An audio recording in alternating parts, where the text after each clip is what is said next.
ঈদ সামনে রেখে দিনাজপুরের উপজেলাগুলোতে যত্রতত্র গড়ে উঠেছে লাচ্ছা সেমাই তৈরির কারখানা। বিএসটিআই এর অনুমোদন ছাড়াই এসব অস্থায়ী কারখানায় অস্বাস্থ্যকর পরিবেশে তৈরি হচ্ছে স্বাস্থ্যের জন্য ক্ষতিকর লাচ্ছা সেমাই। স্থানীয় প্রশাসন অভিযান চালালেও বন্ধ হচ্ছে না ওই সেমাইয়ের কারখানাগুলো। দিনাজপুর থেকে আরমান হোসেনের তোলা ছবিতে বিস্তারিত জানিয়েছেন স্টাফ রিপোর্টার শাহ আলম শাহী।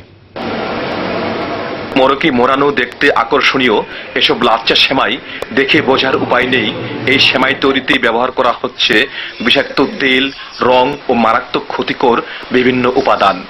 দিনাজপুরের দক্ষিণ কোতোয়ালির শিকদারহাট, বিরল, ফুলবাড়ি, বিরামপুর, হাকিমপুর, হিলি, পার্বতীপুর সহ সীমান্তবর্তী উপজেলাগুলোতে যত্রতত্র গড়ে ওঠা এসব কারখানাগুলোতে লাচ্ছা সেমাই তৈরির নামে চলছে জনস্বাস্থ্য ধ্বংসের এমন কাজ। ডিব্বাটার মধ্যে একটু লাগিয়েছিল, ওইটাই তো লাগছে, আর তো কোনো ময়লা নেই। আর সেমাই তৈরির ময়দা মাখানোর কাজ চলছে অস্বাস্থ্যকর পরিবেশে পা দিয়ে এভাবেই মারিয়ে। মেশিন নাই, মেশিন দেওয়ার কথা পা দিয়ে জন্য। এসব কারখানার বেশিরভাগই নেই বিএসটিআই এর অনুমোদন। কারখানার বাইরে থেকে প্রবেশ নিষেধ সাইনবোর্ড ঝুলিয়ে অথবা গেটে তালা ঝুলিয়ে বা গেট বন্ধ করে চলছে লাচ্ছা সেমাই তৈরি। সেমাই তো আমরা একটু করে বড় সময় বানাই, খালি একটা শোরুম দিচ্ছি। ঈদের সময় তো এই তো, অন্য সময় তো বানাই তো। বিএসটি লাইসেন্স আমার নাই। ক্ষতিকর উপাদান দিয়ে তৈরি এসব লাচ্ছা সেমাই মানবদেহের জন্য মারাত্মক ক্ষতিকর বলে জানিয়েছেন জেলা স্বাস্থ্য বিভাগ।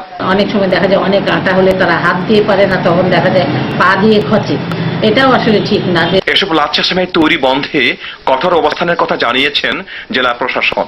বারবার বলে যাচ্ছি, এরপর যদি কেউ আমাদের এই আইন মেনে না চলে বা এমন ভাবে সেমাই প্রস্তুত করে যেতে মানুষ খাওয়ার অনুপযোগী বা পরিবেশ অনুপযোগী, আমরা তাদের বিরুদ্ধে ব্যবস্থা নিতে মোটেও পিছপা হবো না, কোনটা করতে হবে না। ঈদ ও মেহমানদারিত্বের প্রধান অনুষঙ্গ হচ্ছে এই লাচ্ছা সেমাই। তাই শুধু লোক দেখানো ভেজাল বিরোধী অভিযান নয়, স্বাস্থ্যসম্মত লাচ্ছা সেমাই তৈরি ও বাজারজাতকরণে স্থানীয় প্রশাসন কঠোর স্টেপ নেবেন এমনটা প্রত্যাশা করছেন সাধারণ মানুষ। দিনাজপুর থেকে শাহ আলম শাহী,